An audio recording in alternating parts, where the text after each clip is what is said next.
ఇలా నిజంగా ఎంత నిజాయితీ లేని మనుషులు అంటే రేవంత్ రెడ్డి గారి ప్రెస్ మీట్ నేను కూడా చూసిన. మొదలు 5 నిమిషాలు ఏం చెప్పిండు, 66% వచ్చినాయి, ఇవన్నీ కూడా మా ముఖం చూసి వేసిండ్రు, మా పరిపాలనకు ప్రజలు ఇచ్చిన కితాబు అని మొదలు 5 నిమిషాలు చెప్పిండు. అటెన్కి ఎవరో విలేకరు అడిగిండు ఒక 5 నిమిషాల తర్వాత, సార్ మరి చక్కగా రాలేదు కదా ఏం సంగతి అంటే, అవన్నీ మాయి కావే, అవన్నీ కింద ఊళ్ళలో లోకల్ పరిస్థితులు బట్టి ఉంటాయి, మాకేముంటుంది అని మొత్తం మాట ప్లేట్ ఫిరాయించేసిండు. ఒకటే ప్రెస్ మీట్లా ముందు 5 నిమిషాలు ఒక తీరుగా, ఆఖరికి ఒక తీరుగా.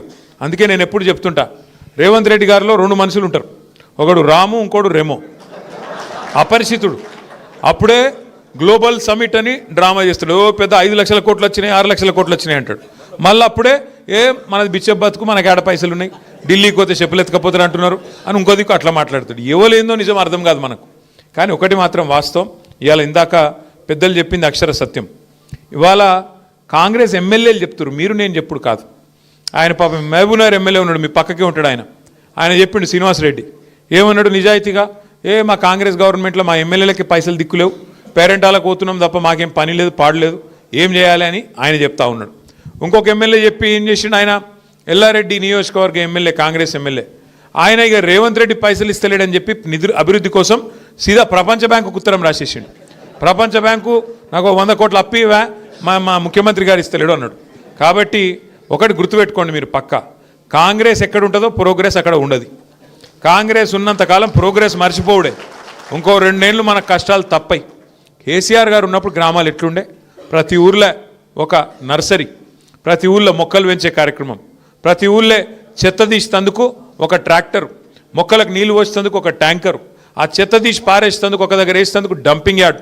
మనుషులు చచ్చిపోతే ఇదివరకు పొలాల కాడనో లేకపోతే వాక్ కాడనో చెరువు కాడనో దాన సంస్కారాలు చేసేది. కానీ కేసీఆర్ గారి ప్రభుత్వం వచ్చినాక వైకుంఠ ధామాలు ప్రతి ఊళ్ళో మనం కట్టుకున్నాం. అట్లే పిల్లలు ఆడుకునే తందుకు ప్రతి ఊళ్ళో క్రీడా ప్రాంగణాలు, పెద్ద మనుషులు వాకింగ్కి పోదలుచుకుంటే ప్రతి ఊళ్ళో పల్లె ప్రకృతి వనాలు. దేశంలో ఎక్కడ ఉన్నాయా ఇవన్నీ? ఎక్కడ భారతదేశంలోని 28 రాష్ట్రాల్లో ఏ రాష్ట్రంలో ఈ పరిస్థితి లేదు. ఇది మనది మనం ఇచ్చుకుంటున్న సర్టిఫికేట్ కాదు. కేంద్ర ప్రభుత్వం ప్రతి సంవత్సరం ఉత్తమ పంచాయతీలకు అవార్డులు ఇస్తుంది. ఏం చేసినారు తెలుసా కేంద్ర ప్రభుత్వం వాళ్ళు? ఒక సంవత్సరం 22-21 అనుకుంటా, 2021-22 మొత్తం భారతదేశంలో సంసద్ ఆదర్శ గ్రామీణ యోజన అనే కార్యక్రమం కింద 20 ఉత్తమ పంచాయతీలు ఎక్కడున్నాయి అని లెక్కదీస్తే 20కి 20 తెలంగాణలో ఉన్నాయని చెప్పి కేంద్ర ప్రభుత్వం ప్రకటించింది. గది కేసీఆర్ గారు చేసిన పని. అట్లాగే జనాభా పరంగా తీసుకుంటే మన రాష్ట్రం కేవలం 3%, భారతదేశం మొత్తం జనాభాతో పోలిస్తే 3% జనాభా తెలంగాణది. కానీ జాతీయ ఉత్తమ పంచాయతీ అవార్డులు పంచాయతీరాజ్ దినోత్సవం రోజు కేంద్ర ప్రభుత్వం ప్రకటిస్తే 3% జనాభా ఉన్న తెలంగాణ 30% అవార్డులు గెలుచుకున్న విషయాన్ని నేను మీకు గుర్తు చేస్తా ఉన్నా. ఇంత అద్భుతంగా కేసీఆర్ గారి ప్రభుత్వం